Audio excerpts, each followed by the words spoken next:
Okay. Matej, hi, Matej. Hello. There are zero visitors at the moment, so let's wait for a minute or two.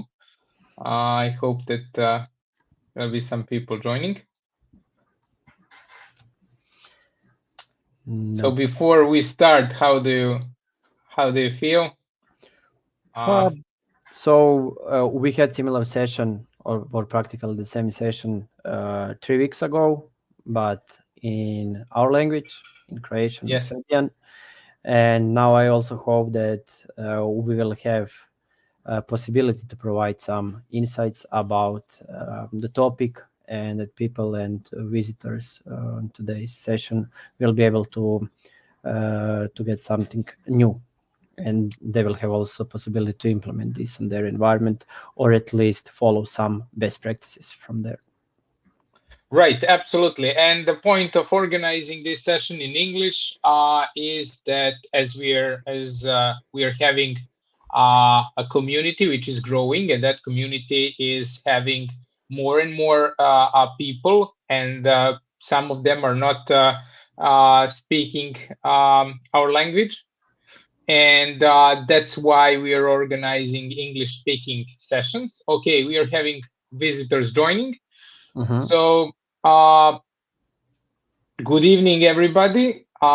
We are having a meetup today with Matej Macek. This is a meetup organized by AWS Community Bosnia together with AWS Community Montenegro. As I said, Matej Macek is AWS solution architect, and he's gonna present us the presentation today. And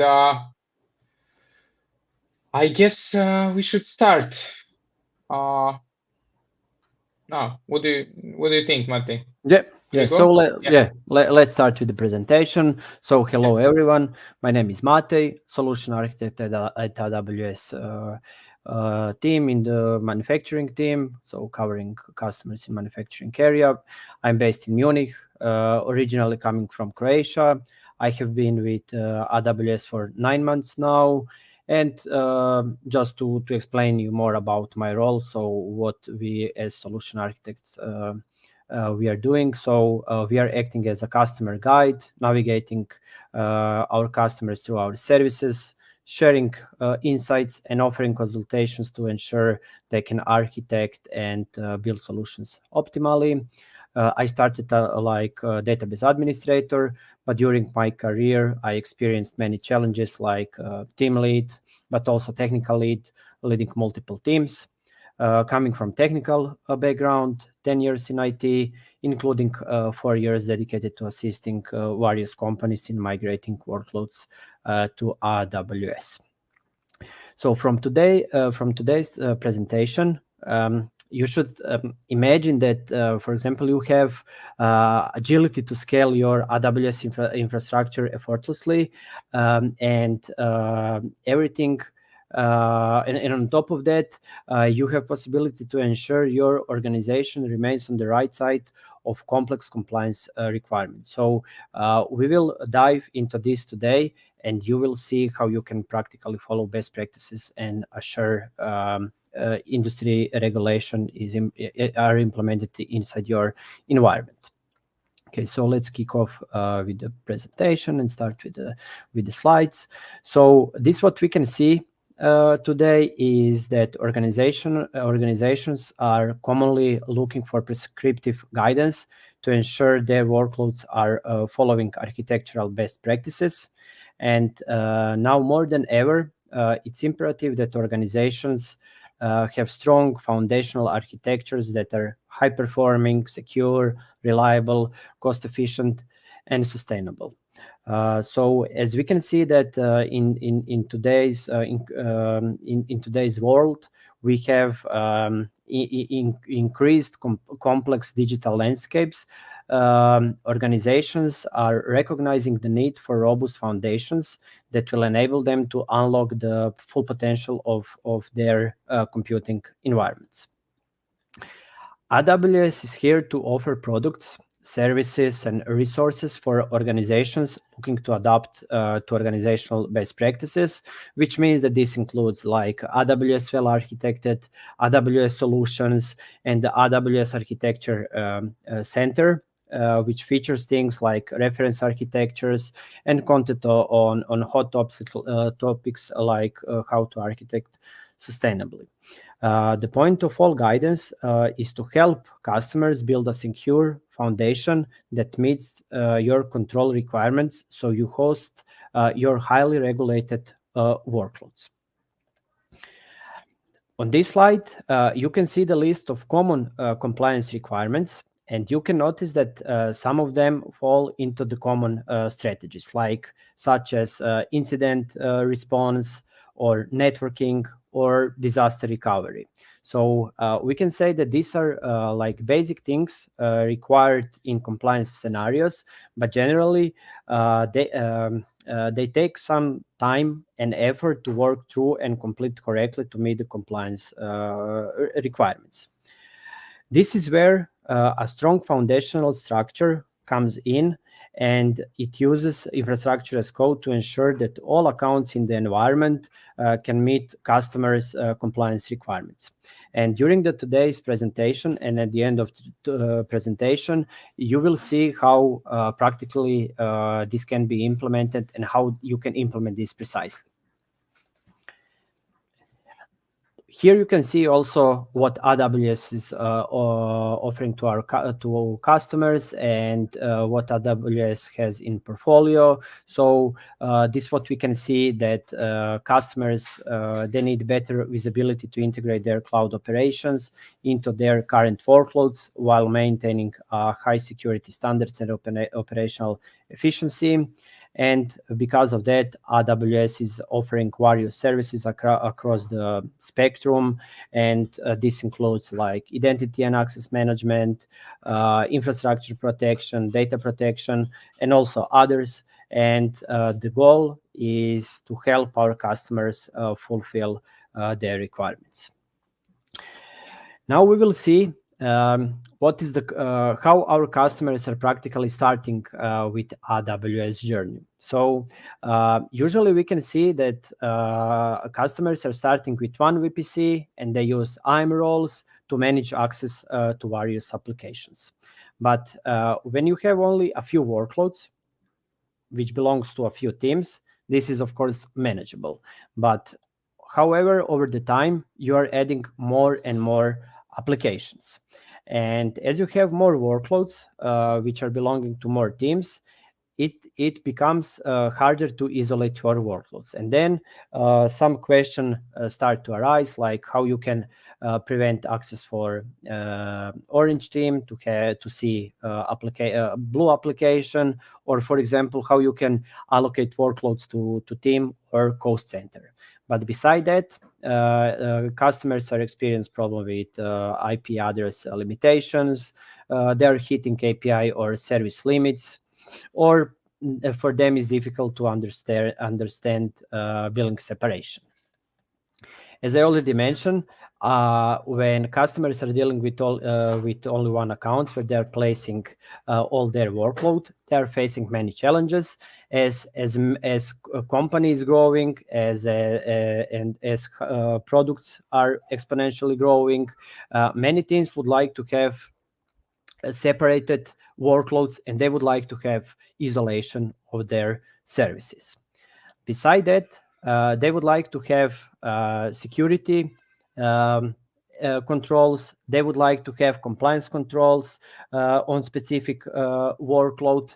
And they would also like to have separation of different business processes, which means that they would like to separate different stages. They would like to separate different type of workloads. And also for them, it's difficult to properly manage billing for their application. And this what we see. Our customers really expect to have isolation of their workloads, and they expect that they have some security boundaries, and also they would like to have their resources placed in like separated box. And they can achieve it. They can achieve this with isolated AWS account. As already mentioned during the previous slide, so whenever our customers are starting with one account, and when workload is growing, they're asking themselves how to build a secure foundation, how they can configure, manage AWS services together, and also how they can reduce management burden. So for this, we from AWS and collecting feedback from our customers, we are offering possibility that our customers start with the landing zone.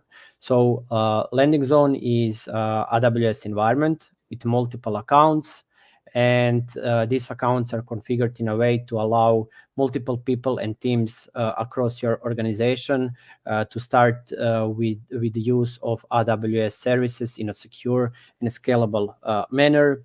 Landing zone is allowing you to experiment, to iterate and migrate workloads into without having to worry about scalability or security concerns as your cloud footprint grows. We can see here now, we will see now capability of landing zone. So what exactly landing zone is bringing to us? We can see there, we are bringing with landing zone possibility and help with the managing of the codes by separating billing for different teams or projects. There is also possibility for different teams to ensure that their resources are not related with each other. Also, you have possibility to allow quick adoption of the AWS environment for changing needs. And also this what is important when you have security regulated environment. It's possible with landing zone to control user access and permission efficiently. At the end, it's important to mention here that landing zone is providing you possibility to implement automated security checks and also monitor for resource protection. In the follow, so now when we are aware about what exactly is landing zone and how landing zone can help to customers to deal with the challenges when they have everything in the one account. Now we will see what AWS services are here to help you to really implement a landing zone. One of the most important services there is definitely AWS organization. So with this service, it's possible to separate workloads. It's possible to also place different accounts in different organizational units. You have possibility to apply different security control, service control policies on them, and this is just helping you to additionally protect overall environment and to fulfill industry requirements. It's also important to mention that AWS organization is offering possibility that you integrate other AWS services, and from the central point of view, you have possibility to have in your environment services like guard duty, firewall manager, backup, or IAM identity center. I mentioned that with AWS organization, you have possibility to control and place different policies with organizational units. So let's say, so this is example, and let's say that left organizational unit, in left organizational unit, you will place accounts which belongs to test stage, which means that you will have their accounts which belongs to test environment, and on the right side you have accounts, and this is organization unit dedicated just for production accounts and production workload. Like this, you will have possibility to place different controls to different organizational units. So, for example, to organizational unit where you have test environment and test workload, you have possibility to limit users that they create EC2 instances which are larger, EC2 instance types which are larger than X large, for example, which will save you some money and prevent that anyone is creating something which is not necessary for test environment. This is of course just example. And on production, to better control your environment, you have possibility to create policy which will block RDS instance to be created publicly available, which means like this you will be able to follow best practices.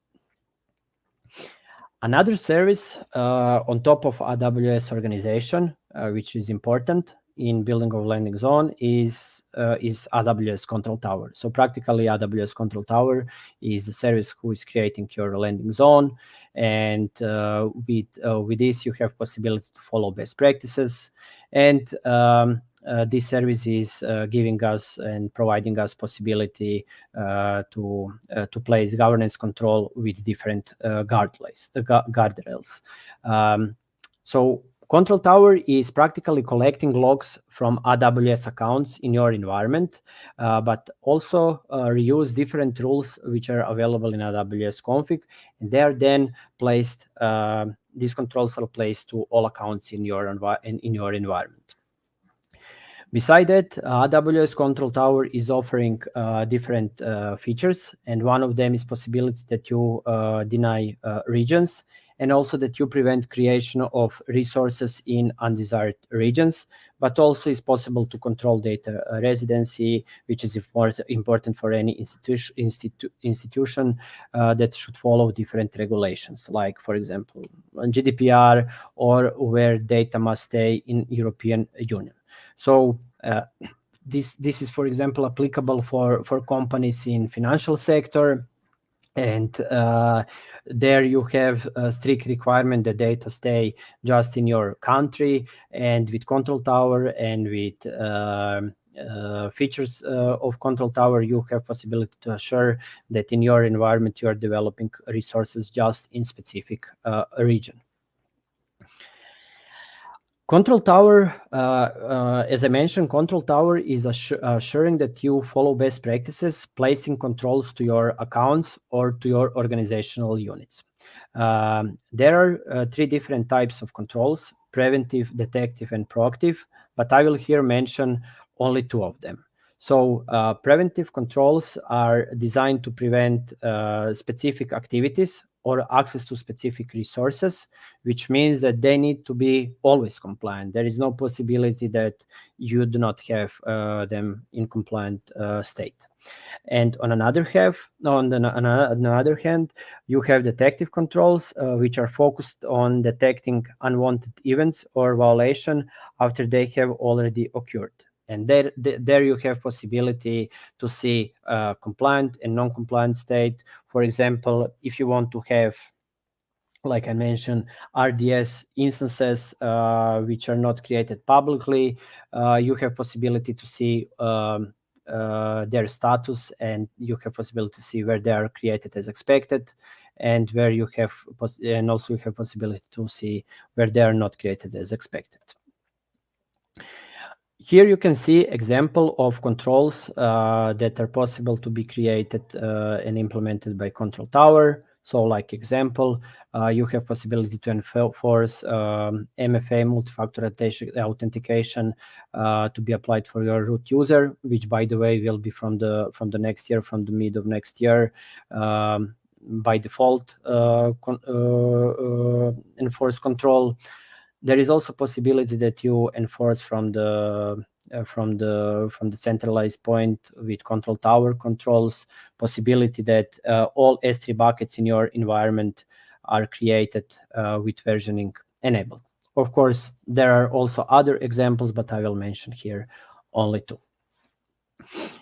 Another thing which is important for us, beside AWS organization and Control Tower, when we are dealing with landing zone, is how exactly we will manage identities. Identities, of course, are important, and we would like to have possibility to secure them properly and have possibility to centralize this. For this, we have IAM Identity Center, which is enabling us exactly this.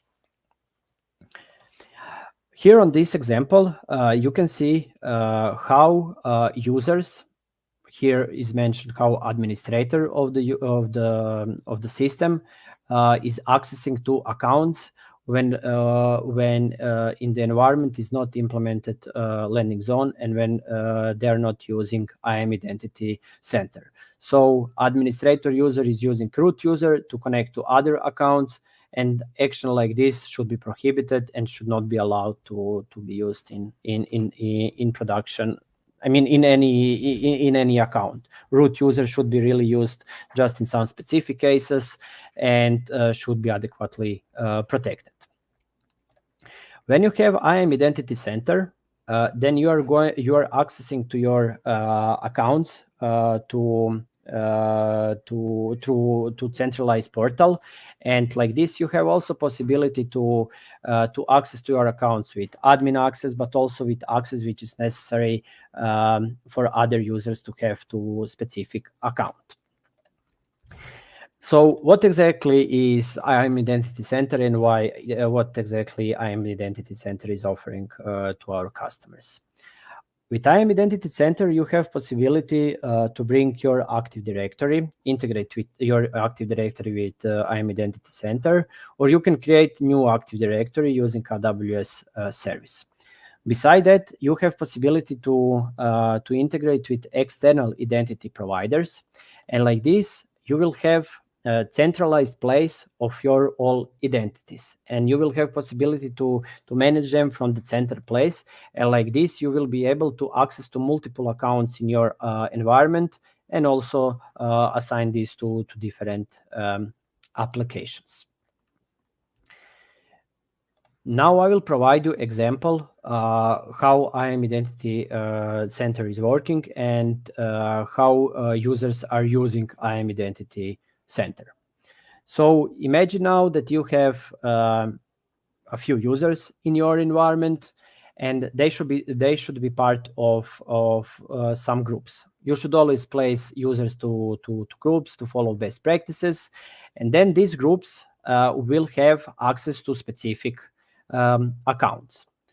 After you have assigned groups to specific accounts, you're assigning their permission sets, and permission sets are giving you possibility that you attach specific policies or permission to your groups, and like this users will have specific rights when they are accessing to specific accounts, which means that if you are admin and if you would like to use admin access, then you will be able to see everything in the account. But if you have some developers which are working I don't know, with EC2, let's say, just like example, with EC2 instances, or just with RDS instances, or like you have database administrator, then you will be able to grant the access just for RDS instances, and then database administrator will be able to see in this specific account just RDS instances, and they will be able to manipulate and play just with them. Also, there is possibility that you, for example, give them read-only access if this is necessary in your environment. But also, this is not the only case. There is possibility to do to limit whatever is necessary per your company policies. Okay. So now that we have seen the basic services that help us define the landing zone, let us explore what we need to establish an environment that is ready and compliant with various industry standards. So I need to mention that since compliance is a complex and a robust topic, we will only cover today a small portion of the possible implementation, but I think that this will give you an idea of how to get started there. So whenever you are dealing with multiple AWS accounts, it's crucial to establish various standards. And I will call them now on my way. This is not available in official documentation, but one of the most important standards are documentation and orchestration.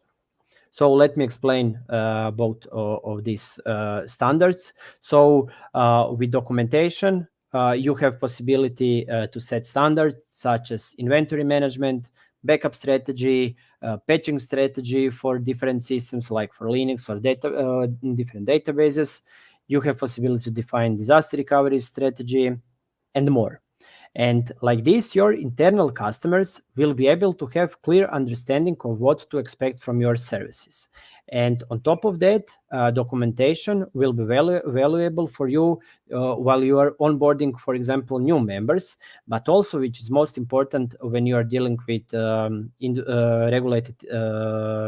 regulated with company which is industry regulated, you will have various assessments and documentation will be ready for you, and you will be able to fast provide this to your auditors.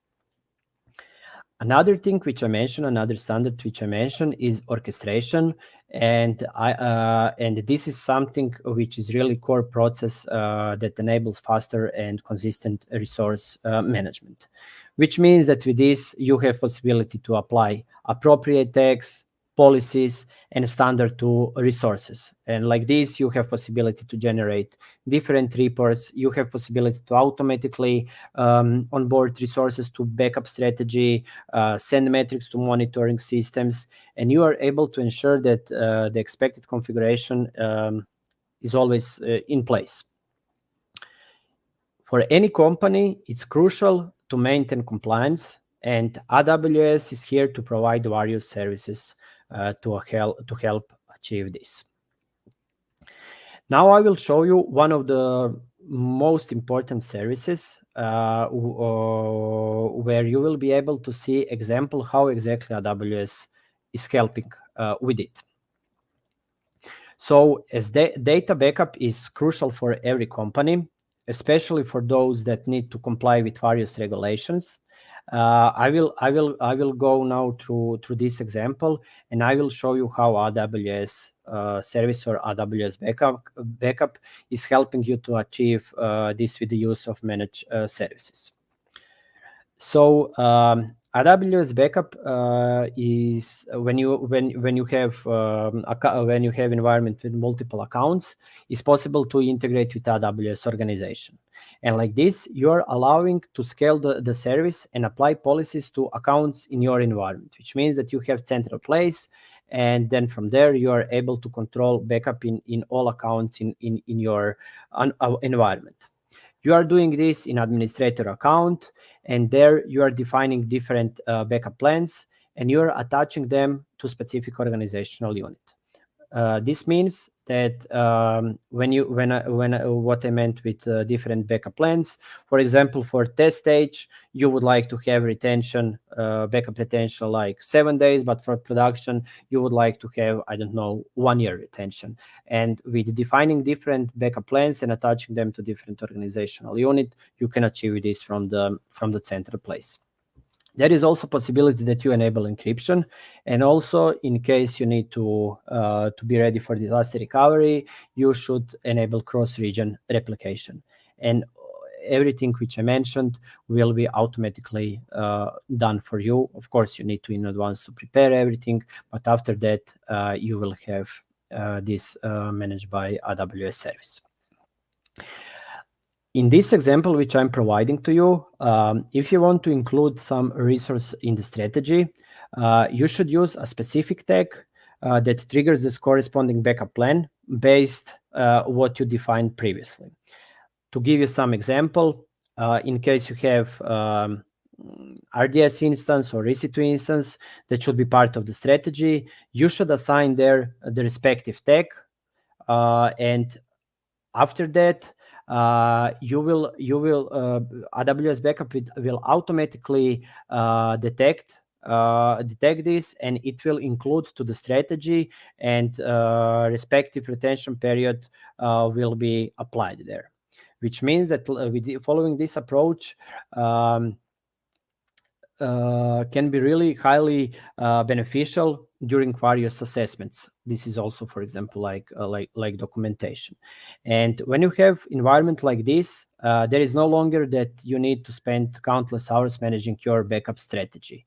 logs are easily accessible, your services backups are centralized, and the service allows you to focus more on operational tasks and optimizing your overall architecture. Just to provide you some example from my previous experience, when I was so I worked like system administrator responsible for the complete PCI DSS system, and for us was required that we every day store our backup to tapes. We had backup library for this.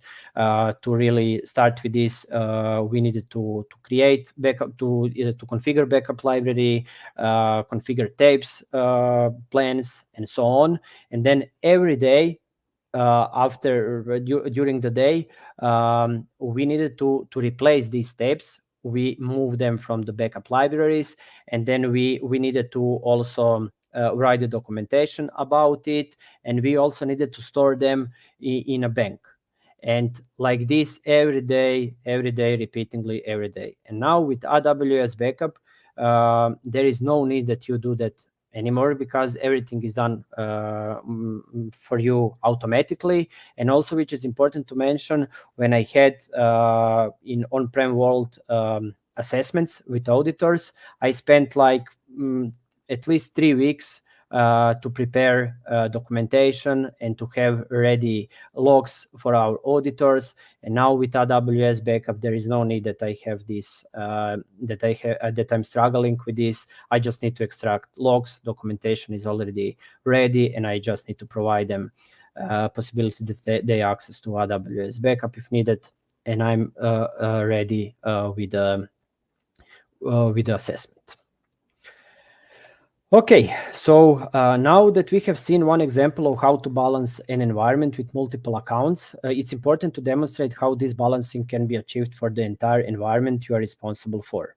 So the simple answer is the automation of the entire environment. So we can call this orchestration.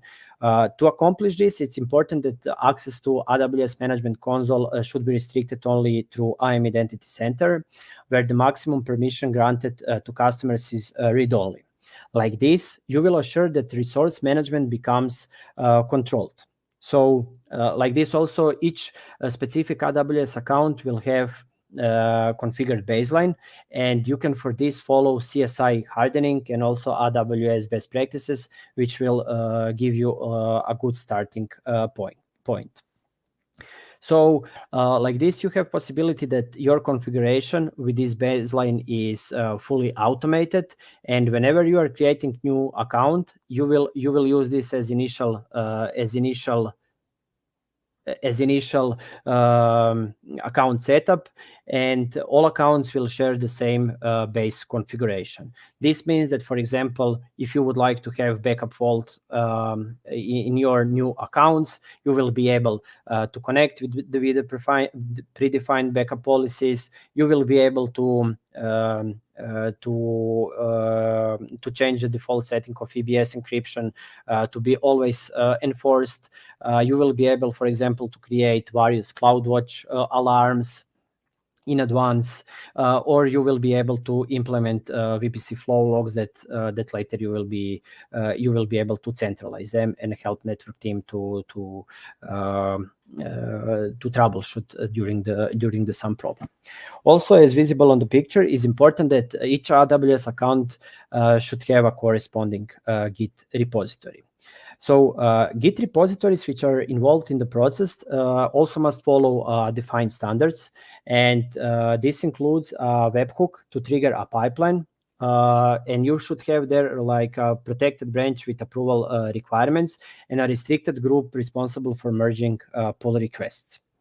So all resources created in AWS account should really follow this process, because if you are not following this process, you can have a mess. So it's important to mention that this is really crucial because like this you are enabling compliance with defined naming conventions and tech policies, and you are allowing everyone to provision resources according to set standards. And This process will allow you for additional, so if you have this implemented in your environment, this process is also capable to allow you to have analysis of created resources, and also you have possibility to calculate the cost, and also like this you can prevent unnecessary security vulnerabilities and unwanted expenses. So the goal of this solution is to provide flexibility to customers and offer them the ability to create their own modules while still following established standards. Here I mentioned in case some companies should have a ticket system for any particular change, and they would like to see this in their environment. They have also a possibility that they integrate their ticketing system and create a ticket automatically through the process. Or even better, if ticketing system is capable to do that, they are able to fully automate some requests, like creation of CNAME and placing them to respective Route 53 hosted zone. And after this process finish, then you are starting deployment and your resources will be provisioned in respective account. And at the end of the process, of course, for you is important that you monitor your environment and that you prevent problems before they arise. I know that this sounds a little bit complicated, and because of that, now I will provide you example, just that you have possibility to think about it and that you understand what is the goal to be achieved there. So to address this properly, let's imagine that we are engineers. So this engineer can be, this doesn't mean that this engineer should be cloud engineer or SRE engineer. It can be data engineer, database engineer, network engineer, any engineer who would like to have any resource modified or created inside AWS environment. And imagine that you are this engineer and you would like to have their EC2 instance, and you would like to also create some additional resources with it. As I mentioned, each AWS account should have corresponding GitHub repository, and then you will choose corresponding Git repository, and you will be able to create their feature branch. After you are working with this feature branch with infrastructure as code, and after you prepare the code, engineer will be able to open pull request to protected branch, and like this, webhook will trigger the pipeline. After that, engineer will be able to see like the output, what exactly will happen with this request. So this means that he will be able to see output of security scanner, which means that he will be able to see if he created security groups which is allowing traffic to everywhere, EC2 instances which are located, for example, in public subnet, SNS without encryption, KMS key without rotation.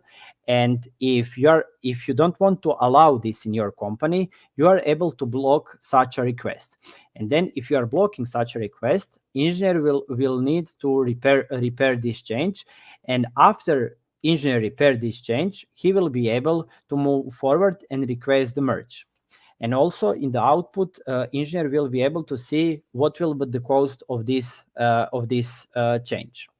And after he requests the merge, responsible members will receive notifications via email or some communication channel, and then responsible member will be able to approve this, and deployment will start. In case you don't want to have manual approval, for example, this should be valid for PCI DSS environment, but in case you would like to have automated approval, you have also possibility to create this. And in case you don't have any suspected activities or detected vulnerabilities, then you can automatically approve the change, and the process pipeline can automatically start and implement desired resources for the engineer. Like this, you have additional cloud engineers in your company, which are helping you to achieve the goals, and also they are able to create their environment without practically contacting you, and they can be responsible for their part of code. But of course, in case they are not aware about infrastructure as code, you are here to guide them and onboard them to the process. Now, this what you see here, this is example of potential solution architect. So the architecture, and you can see that here I mentioned AWS services. So you have possibility to achieve with cloud pipeline, where you are using code commit and code build, and when you also able to use some third-party plugins if necessary. You are storing your artifacts to S3 bucket, and for approval you use help of SQS in combination with Lambda and SNS. Okay, so now that's it from the presentation, but at the end I would like to say that I prepared some materials for you, which I hope that will help you to get started with the landing zone, and which also will be able to help you to follow best practices in the landing zone. You can scan the QR code, or you have possibility also to Google the words which are mentioned here. Okay, so that's it. I would like also now at the end of presentation, because before we start with the question, I would like to ask you to provide the feedback. So the feedback is you need 30 seconds to finish with this. Feedback is important for us because it will give us possibility to improve our presentation, that we improve our services, and we like to receive and listen feedback from our customers. So now we can start with the questions, and I hope that I will be also able to answer to your questions.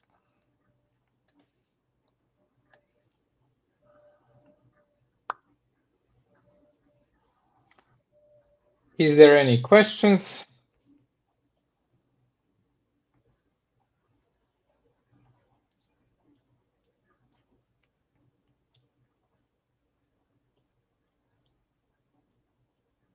Okay, there is one.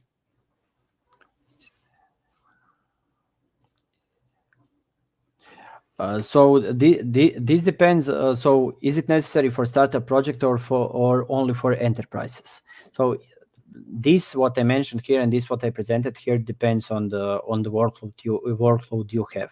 If you are starting with startup project which you don't need to follow any regulations, then of course you will not create such restrictive environment. But if you start with the project where you are preparing something for some company which will need to follow some industry regulations, then it's advisable that you start with something similar. Okay. My addition to that question, do you pay anything when you have, let's say, such a strict environment? Do those services incur some additional cost? And do you know approximately how will that be?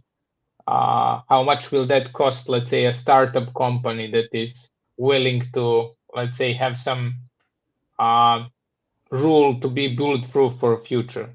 Yeah, okay. So the limitation will not cost you anything, because you will limit this with IAM Identity Center, which is free of charge, and also you are doing this with service control policies, other organizational units, and so on, which are also free of charge. This can only bring you the benefits, because like this you are preventing other members in your company that they create, for example, Bitcoin farm, and that you are not aware of it, or that they create some instances which they are not using. Or for example, when you have some security incident, you are able to immediately detect which team is responsible and part of which application is this resource, which means that there is no additional cost. This just can prevent additional cost for you. And cost for landing zone, there is some cost for landing zone, but this is the cost related with logs you are creating there and with resources you are enabling there, like AWS config and AWS CloudTrail, for example. Okay. Yeah. Okay. Let's see if there is more questions. I have copied. I couldn't paste this survey into the chat. I will do this. Yeah, I copied. Hopefully it works. I mean, I copied. I literally copied letter by letter. Okay. Okay, one more question from Uroš. Is it difficult to switch to an organization if you didn't have one at the beginning and the project is already quite developed? Okay, this is a great question. Yeah. So it depends, of course, what services you have implemented, but landing zone should not affect your productive workload. Which means that in case you want to implement landing zone, you are just creating another security layer on top of your already existing environment. So this will not affect your services, your products you created, but will, for example, limit you how you are accessing there, which means that you will not able anymore to use root user to access directly to accounts, but you will have your own user and complete environment will follow some security best practices, but it will not affect your solution you already have created in your environment. So for example, in my previous company, we had multiple accounts and we didn't have from the beginning landing zone.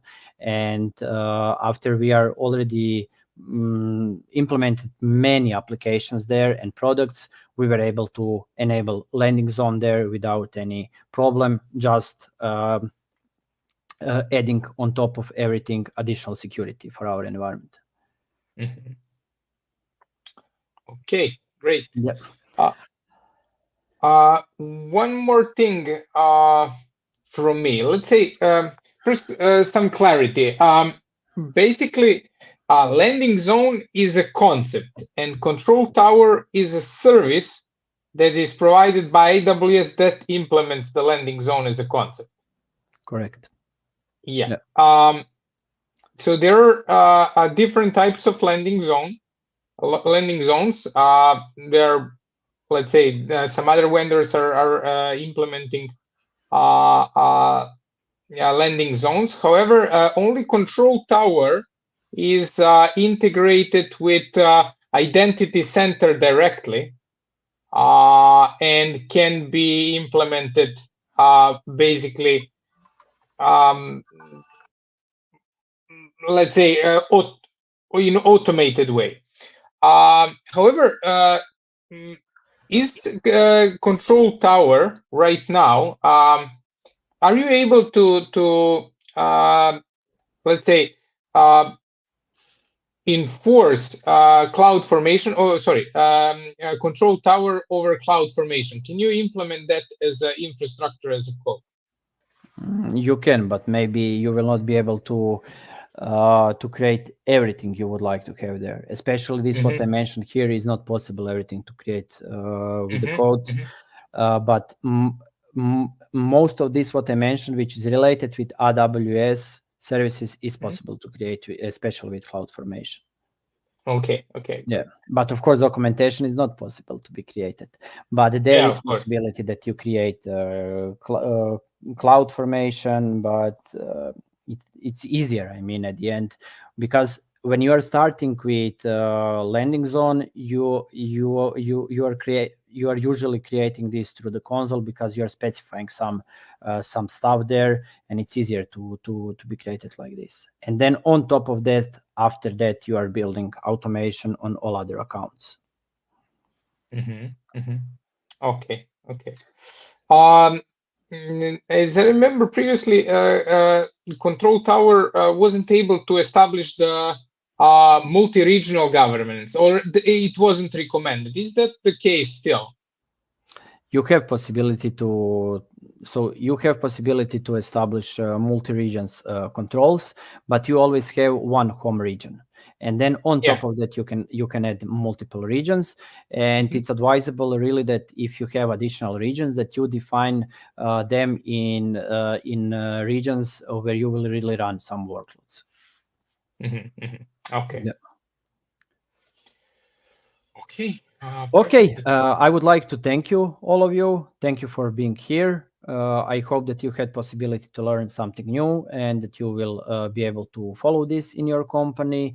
In case you have some additional question, you are free to ask me. I also provided here my contacts. You can find me also LinkedIn, and I'm willing to help you. Thank you. Thank you very much. Thank you, Matej. It was a great presentation. I think we had like a few viewers in one moment.